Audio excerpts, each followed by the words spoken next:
안녕하세요, 김편입니다. 오늘은 플랜지에서 올해 상반기에 제가 리뷰했던 제품 중에서 기억에 남는 8개 제품을 소개해드리고 왜 이 8개 제품을 추천을 하는지 그 이유를 최대한 간단하게, 그리고 제 개인적인 잣대를 기준으로 해서 편안하게 말씀드릴까 합니다. 일단 8개의 제품은 이렇습니다. 그러니까 소스기기부터 시작을 하면 턴테이블로 야마하의 GT5000, 그리고 앰프에서는 3개를 꼽아 봤는데요. 일단 스위스 FM 어쿠스틱스의 FM155 MK2R 버전, 그리고 캐나다 클라스의 올해 새로 나온 신상이죠. 델타 프리와 스테레오 파워 앰프 조합, 그리고 네덜란드 프리말루나의 진공관 인티앰프 에보 200이 되겠습니다. 스피커 역시 3개의 기종을 꼽아봤는데요.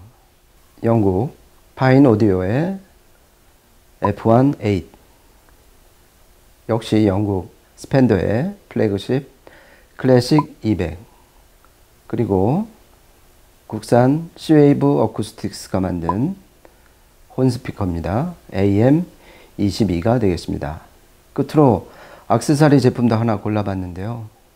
대만 누프라임의 스마트 허브 옴니아 SW8이 되겠습니다. 먼저 야마하 GT5000부터 말씀드리겠습니다.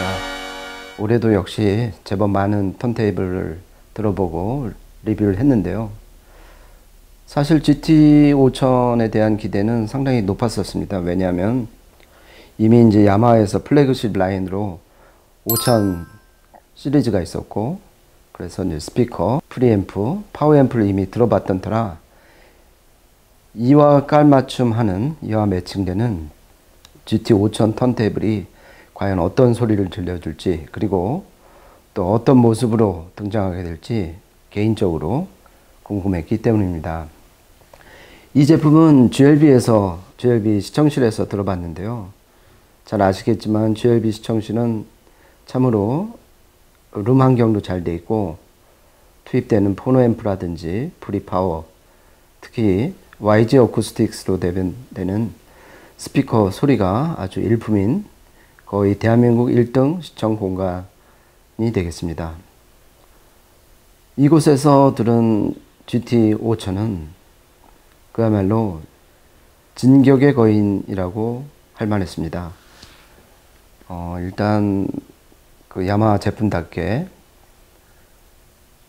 피아노 마감이 일단 고급스러웠고, 그리고 높이도 아마 22cm 정도 될 정도로 그야말로 GT, 자이건틱하고 트레멘더스한 아주 거대한 그런 이미지에 부합하는 그런 턴테이블이었다고 생각이 됩니다. 메카닉적으로는 일단 벨트 드라이브 방식이고요.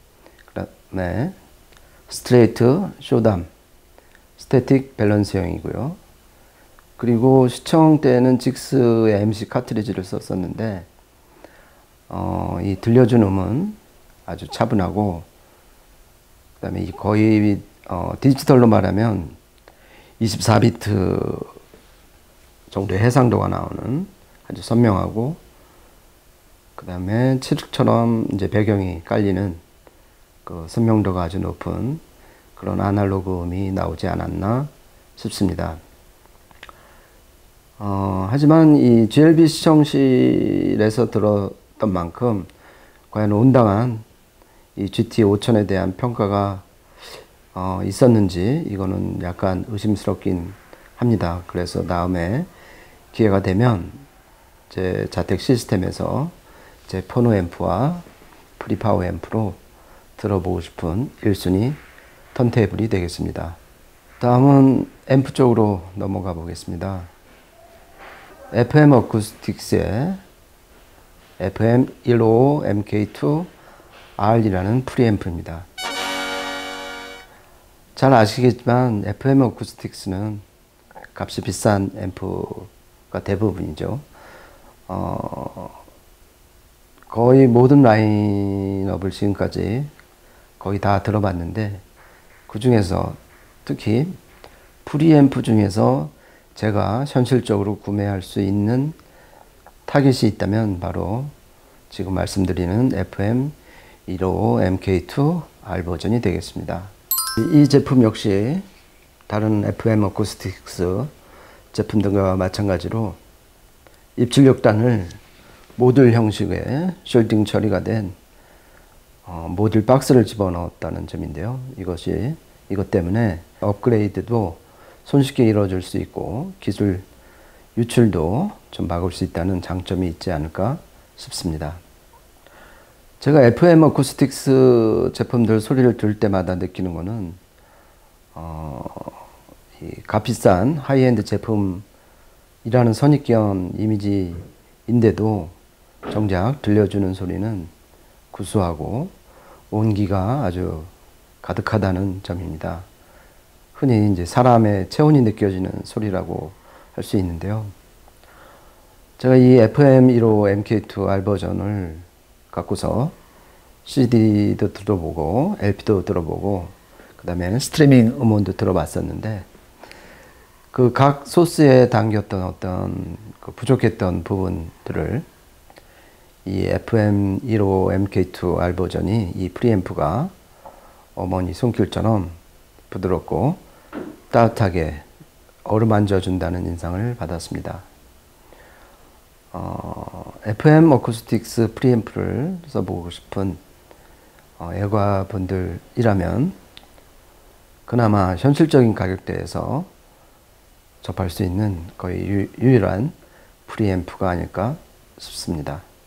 다음은 클라스의 올해 1월에 나온 신상 프리 파워앰프 조합인데요.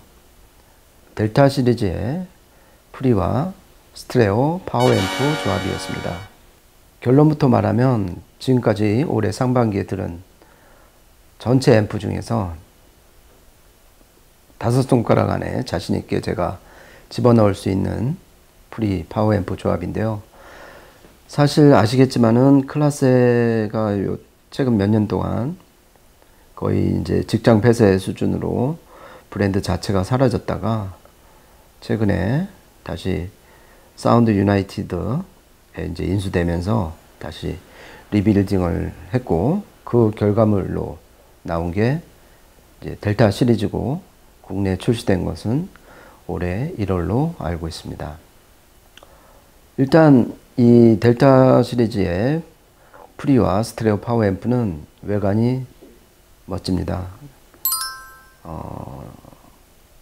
알루미늄 셰시를 둥글게 라운드 처리를 한 그 패밀리 룩도 상당히 친숙하고 또한 이제 파워 앰프는 전면에 냉각 흡입구와 뒷면에 냉각 팬을 단 그러니까 어떻게 보면 요즘에는 잘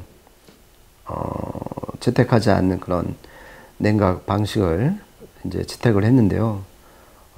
제 생각에는 제 기억에는 클라스에서 인텔리전트 쿨링 시스템, 쿨링 터널로 지금 부르고 있는 독특한 냉각 시스템이라고 생각합니다. 잘 아시겠지만 이 트랜지스터를 쓴 솔리드 앰프는 열 관리가 정말 중요한 만큼 이 발열 시스템, 그러니까 어떤 수동 방식의 냉각 핀인 이 정도 갖고서는 효과적인 냉각을 할 수가 없다.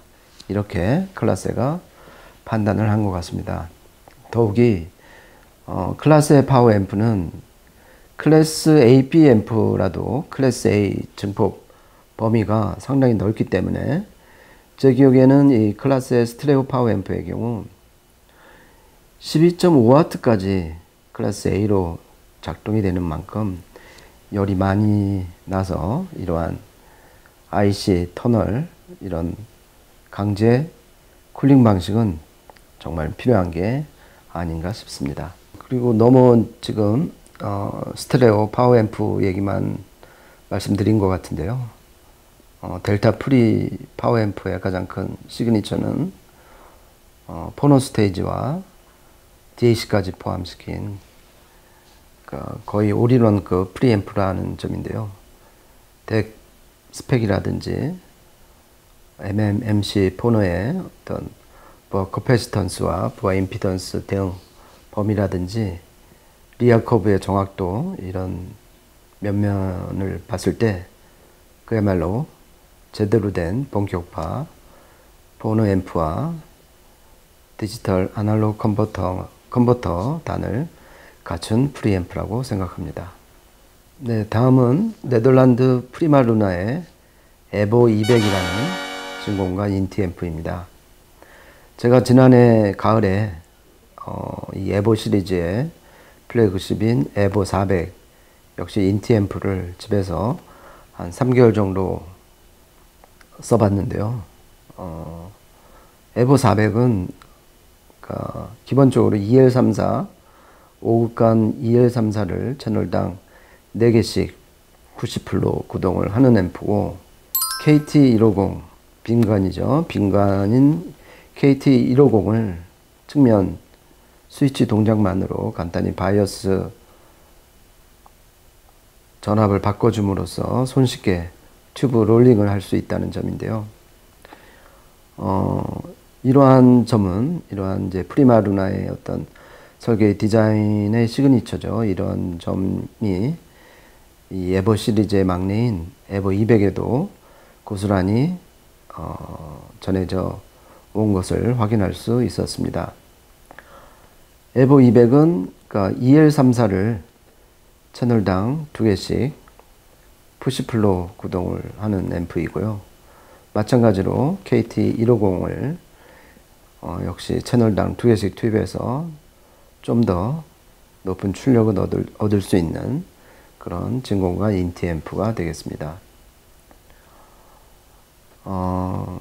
역시 이 프리마루나 에버 시리즈 인티 앰프의 가장 큰 특징은 이렇게 측면 스위치 동작 선택만으로 EL34와 KT150 전혀 성향이 다른 진공관을 교체해서 음질 변화를 즐길 수 있다는 점인데요. 이것이 가능한 것이 그러니까 각 진공관에 맞춰 바이어스 전압을 각기 달리할 수 있기 때문이 아닌가 싶습니다. 프리마루나에서는 이러한 방식을 어댑티브 오토 바이어스 방식이라고 지금 부르고 있는데, 이 점이 이 어댑티브 오토 바이어스가 프리마루나 진공관 앰프가 이 튜브 롤링을 아주 손쉽게 할 수 있는 가장 강력한 툴이 아닐까 싶습니다. 이 에보 200에서 또 한 번 놀란 거는 역시 소리였는데요. 물론 이제 에보 400이 플래그십이고 출력도 높고, 더욱이 이제 트라이오드 모드와 출력관을 트라이오드 모드와 이제 울트라 리니어 모드로 역시 이제 리모컨으로 간편하게 선택할 수 있는 데 비해 이 에보 200은 오로지 울트라 리니어 모드만 할 수가 있는데요. 그럼에도 불구하고 소리 계열 자체는 어떤 밸런스라든지 어떤 전체적인 어떤 음의 표정, 이런 것은 에보 400보다 오히려 좀 더 명확하게 자기 스탠스를 잡고 있는 앰프가 아닌가, 그런 생각이 들었습니다. 제가 만약에 이제 이 진공관, 물론 이제 제가 지금 집에서 300B를 싱글로 구동하는 진공관 파워앰프를 쓰고 있기는 한데요. EL34 소리나 KT150 소리가 그리운 어떤 진공관 인티 앰프를 구매를 한다면 그 1순위는 이 프리마루나 에보 200이 되지 않을까 싶습니다. 스피커 중에서는 먼저 파인 오디오의 F1-8이라는 스탠드 마운트 스피커가 기억이 납니다. 파인 오디오는 잘 아시는 대로 탑노이 직원들이 독립을 해서 2018년에 설립된 아주 신생 회사이고, 지금 본사는 스코틀랜드의 파인이라는 호수에 있는 것으로 알고 있습니다. 탑노이 출신들이 만든 스피커 제작사답게 역시 동축 유닛이 가장 큰 특징이고요. 탑노이가 자신들의 동축 유닛을 콘센트릭 유닛이라고 부르는 데 비해 이 파인 오디오에서는 아이소플레어 유닛이라고 부르는 점이 다릅니다. F1에이스의 또 다른 특징은 베이스 리플렉스 방식인데요. 일반 포트형이나 슬로트형이 아니라 바닥면에 원추형 뿔을 놓고서 우퍼 후면에서 나오는 후면파가 그 원추형 뿔을 맞고서 360도로 바닥면에서 방사되게끔 하는 독특한 구조를 취하고 있습니다. 때문에 이 스탠드 마운트 스피커의 위치 선정도 어떤 후면 리플렉스 포트 방식보다 훨씬 유리할 것으로 기대가 됩니다. 이 F1A 소리를 한마디로 요약을 하면 역시 동축 유닛답게 점음원, 그러니까 트위터와 미드우퍼의 위상이 정확히 정교하게 부합되는 데서 따른 어떤 이미지의 선명함, 그리고 어떤 윤곽선의 일사불란함, 그리고 사운드 스테이지의 정교함, 이렇게 요약이 되겠고요. 또한 8인치 미드우퍼로 인해서 또한 내부 용적도 일반 스탠드 마운트 스피커보다 넓기 때문에 어떤 에너지감이라든지 저에게 펀치력, 이런 것도 일반 스탠드 마운트 또는 북쉘프 스피커에 비해 훨씬 넉넉하고 여유 있는 재생음을 들려주지 않았나 싶습니다. 그리고 전체적인 이제 인클로저 마감 상태라든지 마감 품질, 이런 것을 봤을 때 역시 파인 오디오의 플래그십 라인인 F1 시리즈의 DNA가 유전자가 고스란히 배어있는 스피커가 아닌가 싶습니다. 네, 다음은 스펜더의 플래그십 스피커죠. 클래식 200입니다. 사실 오디오는 소리도 중요하지만 그 외관, 디자인, 이걸 정말 무시할 수가 없는데요. 스피커는 특히 어떻게 가릴 수도 없고, 앰프나 뭐 케이블, 뭐 액세서리는 어디 숨기기라도 할 수 있는데, 스피커는 숨길 수가 없는 그런 컴포넌트이기 때문에 외관 디자인 딱 봤을 때 첫인상이 좋냐 안 좋냐, 이것이 정말 중요한 어떤 제품이라고 한 컴포넌트라고 생각을 합니다.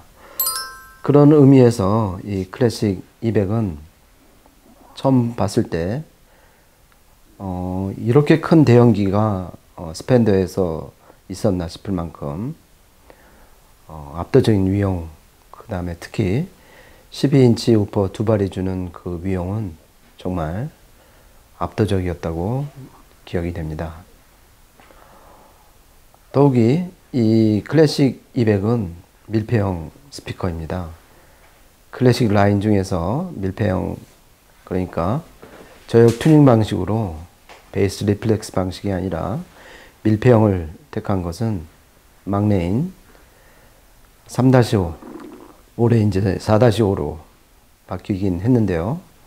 이 4-5와 클래식 200, 이 두 종류밖에 없습니다. 클래식 200을 들어보면 역시 12인치 우퍼 두 발이 터트리는 그 저역의 에너지감과 밀폐형이 주는 저역의 선명하고 단단한 촉감이 역시 그 밑에 모델인 클래식 100과는 레벨이 다르구나, 그렇게 느꼈습니다. 제가 개인적으로 설계 디자인 이런 쪽에 관심이 큰데요. 이 클래식 200의 경우 12인치 우퍼 콘 재질에 저는 좀 관심을 많이 뒀습니다. 결론부터 말하면 백스트랜 콘을 썼는데요. 이 백스트랜 콘이 뭐냐면 잘 아시겠지만 BBC가 기존에 쓰던, 그러니까 1960년대 기존에 쓰던 페이퍼 콘을 대체하기 위해서 개발한 콘이 백스트랜드 콘인데, 이것을 1969년에 처음 상업용 모델로 출시한 회사가 바로 스펜더였기 때문입니다. 이런 전통을 지금 21세기 들어서도 유지하고 있는 이 스펜더의 뚝심, 고집, 이런 것이 개인적으로 참 무척 부럽습니다. 또한 BBC 모니터 스피커의 유산이라 할 씬월, 즉 얇은 벽 이론에 입각한 인클로저 역시 이 클래식 200의 또 다른 특징인데요. 공진 주파수를 오히려 가청 영역대 밑으로 끌어내려, 그러니까 공진 주파수를 적극적으로 활용을 해서 가청 영역대 밑으로 끌어내린다는 기발한 발상이 씬월 1호입니다. 다음은 Cwave Acoustics의 AM22라는 8인치 혼 스피커입니다. 이 Cwave Acoustics는 일명스님이 주재하는 스피커 제작사인데요. 아닌 모델도 있지만 주로 혼 스피커 위주로 제작을 하고 있는 거의 국내 유일한 스피커 제작사가 아닌가 싶습니다. 이런 하이 스펙의 네트워크 회로 부품 때문에 예를 들어 말러 5번 교향곡 같은 경우 볼륨을 마음껏 높여서 마음 편안하게 제대로 들을 수 있는 거의 유일한 스탠드 마운트 스피커가 아니었나 싶습니다. 평소 Cwave Acoustics의 스피커가 궁금했지만 높은 가격대 때문에 접근이 어려웠던 애호가들이라면 이번 AM22는 꼭 한번 들으셔도 후회하지 않을 거라 제가 추천드리는 바입니다. 이 AM22는 일단 지금까지 일반 유저들이 쉽게 접근할 수 없었던 높은 가격대 대신에 660만 원이라는 거의 파격가로 2A, 2유닛 스피커로 얼라이브 뮤직, 즉 살아있는 음악을 들려주고 싶다는 그런 취지에서 AM22라는 모델명이 붙여졌습니다. 하지만 실제 스피커를 보면 베이클라이트 인클로저 상단에 초고역을 담당하는 슈퍼 트위터가 달려있는 것을 확인할 수 있습니다. 네, 유닛 구성은 역시 8인치 혼, 역시 재질은 베이클라이트이고요. 혼 안에 컴프레션 드라이버를 채택을 했습니다. 중저역은 역시 같은 8인치 직경의 다이내믹 드라이버가 커버하는 방식입니다. 이 스피커가 다른 Cwave 어쿠스틱 스피커와 마찬가지로 놀라운 점은 이 네트워크 회로에 들어가는 코일, 커패시터 저항을 일명스님이 자신이 세운 하이스펙에 맞춰 직접 제작하신다는 것인데요. 예를 들어 코일의 경우 일반 스피커는 코일을 길게 펴면 65m 정도까지 되는 만큼 이렇게 긴 코일을 통과하는 음악 신호가 결국 음질 저하를 일으키기 때문에 일명스님은 거의 파워앰프에 쓰일 만한 11게이지, 11AWG 크기의 굵은 코일을 써서 음질 저하를 막고 있습니다. 또한 커패시터는 잘 아시는 대로 하이패스 필터로 작동을 하는데요. 역시 스님이 만든 커패시터의 경우 20kHz에서 음의 손실률이 1000분의 1 수준밖에 안 되는 거의 믿기 힘든 스펙을 보이고 있습니다. 끝으로 대만 누프라임의 옴니아 SW8이라는 스마트 허브, 즉 랜 분배기가 되겠습니다. 이 제품은 소나기에 딱 들어갈 만큼 초소형 제품인데, 그러니까 말 그대로 랜 분배기입니다.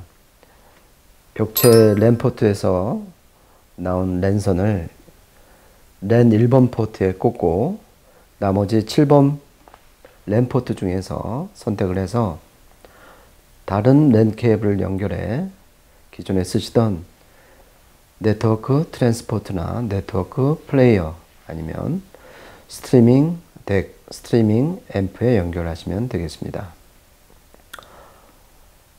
제가 이 제품을 자택에서 리뷰를 하면서 처음 듣자마자 어떻게 이 조그만 액세서리가 이렇게 큰 음질 변화를 일으킬 수 있는지 의아해했을 만큼 아주 놀라운 음질 개선 효과를 보였는데요.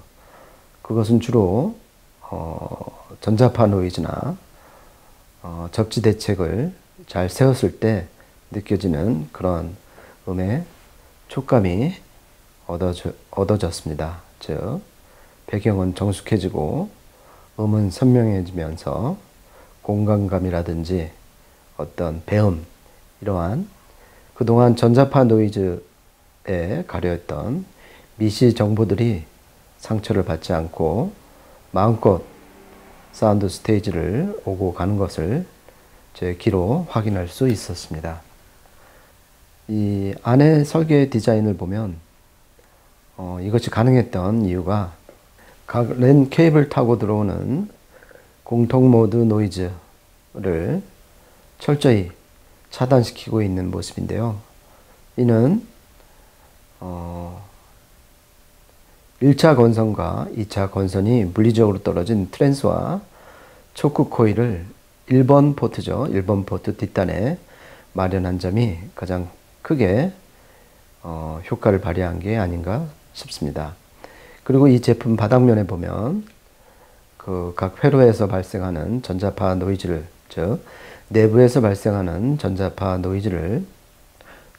노이즈가 셰시 바닥면에 반사되는 것을 막기 위한 일종의 전자파 노이즈 흡수제를 붙인 점도 눈에 띕니다. 또한 5V를 공급하는 외장 어댑터 역시 의료 등급 제품을 쓰는 등 곳곳에서 크게 신경을 쓰는 모습입니다. 사실 이 옴니아 SW8은 누프라임이 직접 만든 제품이 아니고 썬더데이터라는 회사에서 만든 제품을 라이센싱해서 업그레이드한 제품이 되겠습니다. 이 썬더데이터 제품과 결정적으로 다른 것은 어댑터인데요. 의료 등급 어댑터를 채택을 했고, 또 셰시 역시 썬더데이터 제품이 플라스틱인데 비해서 노이즈 차단 쉴드 효과가 높은 알루미늄 케이스를 쓴 점도 옴니아 SW8이 훌륭한 음을 만드는데 크게 기여를 한 것으로 보입니다. 저는 개인적으로 집에서 네트워크 트랜스포트를 통해서 스트리밍 음원을 많이 듣는데요. 저처럼 CD나 LP보다는 스트리밍 음원을 많이 듣는 애호가시라면 이러한 랜 분배기는 그 조그만 덩치와 얼핏 보면 간단해 보이는 설계에도 불구하고 음질 개선 효과가 아주 큰 만큼 꼭 한번 시간을 내서 청음을 해주시기를 바랍니다. 제가 생각하기에 이 누프라임의 옴니아 SW8은 스트리밍 음원을 주로 듣는 애호가들이 꼭 하나씩 장만해야 될 일종의 네트워크 세정제가 아닐까 싶습니다. 이상입니다.